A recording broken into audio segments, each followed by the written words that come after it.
பட்டிக்கட்டில் பிறந்துட்டு ஒத்த காலை வச்சுட்டு நீலாம் என்னடா சாதிக்க போறோம்னு சொன்ன மத்தியில சாட்சி காட்டிருக்காரு சேலத்தை சேர்ந்த மாரியப்பன் தங்கவேலு.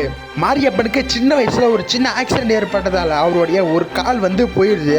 சின்ன வயசுல இருந்து ஸ்போர்ட்ஸ்ல அதிகாரம் இருந்த நம்ம மாரியப்பன் ஒத்த காலை வச்சுட்டு வாலிபால் சூப்பரா விளையாடுறாரு. இதை பார்த்து அவங்க பிடி சார் நீ வாலிபால் சூப்பரா விளையாடுற, ஒத்த காலை வச்சுக்கிட்டு நீ ஹை ஜம்புக்கு ட்ரை பண்ணு அப்படின்னு சொல்லி என்கரேஜ் பண்றாங்க.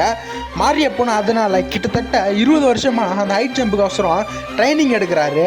அதுக்கப்புறமா 2016 ரியோ பாரா ஒலிம்பிக் ஹை ஜம்பில் பார்ட்டிசிபேட் பண்ணி அதில் ஃபர்ஸ்ட் ப்ரைஸ் அடிக்கிறாரு.